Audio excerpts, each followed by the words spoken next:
Now by a secret pathway we proceed, between the walls that hem the region round, and the tormented souls, my master first, I close behind his steps. Virtue supreme! I thus began, who through these ample orbs in circuit leadst me, even as thou willst, speak thou, and satisfy my wish. May those, who lie within these sepulchres, be seen? Already all the lids are riced, and none o'er them keeps watch. He thus in answer spake, they shall be closed all, what time they hear from Josaphat return shall come, and bring their bodies, which above they now have left. The cemetery on this part obtain with Epicurus all his followers, who with the body make the spirit die. Here therefore satisfaction shall be soon both to the question asked, and to the wish, which thou concealst in silence. I replied, I keep not, guide beloved. From thee my heart secreted, but to shun vain length of words, a lesson erewhile taught me by thyself. O Tuscan! Thou who through the city of fire alive art passing, so discreet of speech. Here please thee stay a while. Thy utterance declares the place of thy nativity to be that noble land, with which perchance I too severely dealt. Sudden that sound forth issued from a vault, whereat in fear I somewhat closer to my leader's side approaching, he thus spake, What dost thou? Turn. Lo, Farinata, there. Who hath himself uplifted, from his girdle upwards all exposed, behold him. On his face was mine already fixed, his breast and forehead there erecting, seemed as in high scorn he held e'en hell.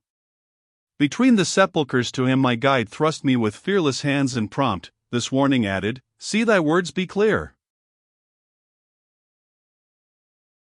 He, soon as there I stood at the tomb's foot, eyed me a space, then in disdainful mood addressed me, Say, what ancestors were thine?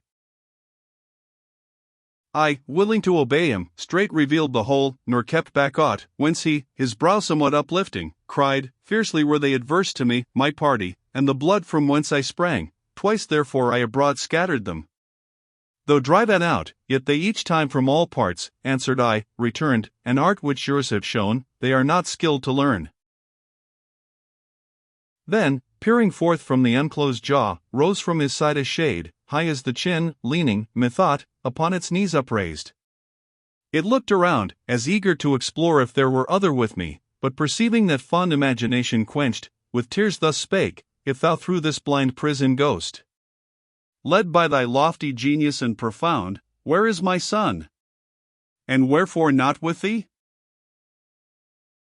I straight replied, Not of myself I come, by him, who there expects me, through this climb conducted, whom perchance Guido thy son had in contempt.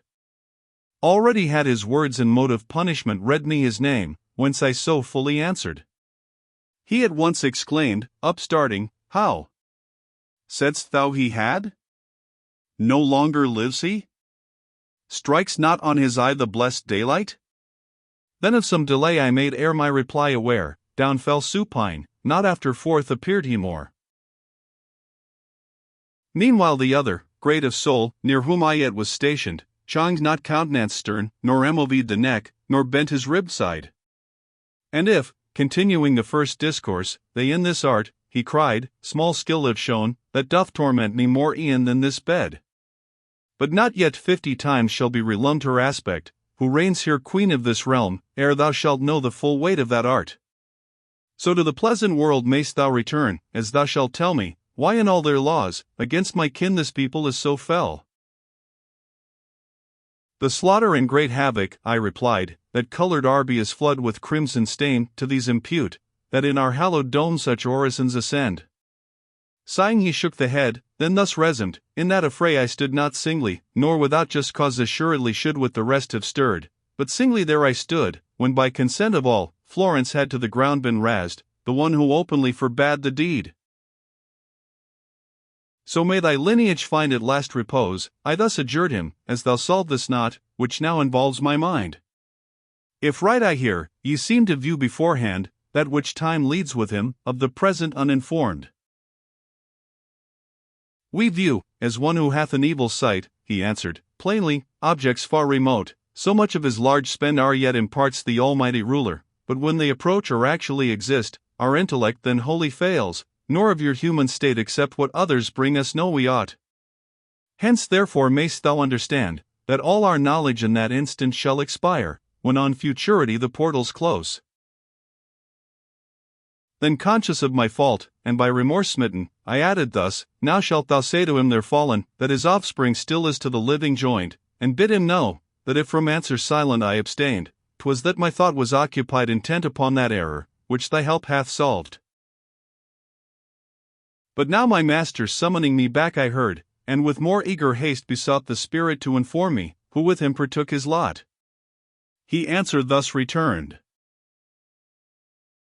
More than 1,000 with me here are laid within is Frederick, second of that name, and the Lord Cardinal, and of the rest I speak not. He, this said, from sight withdrew. But I my steps towards the ancient bard reverting, ruminated on the words betokening me such ill. Onward he moved, and thus in going questioned, Whence the amaze that holds thy senses rapt? I satisfied the inquiry, and the sage enjoined me straight, Let thy safe memory store what thou hast heard to the importing harm, and note thou this, with his right finger bidding me take heed.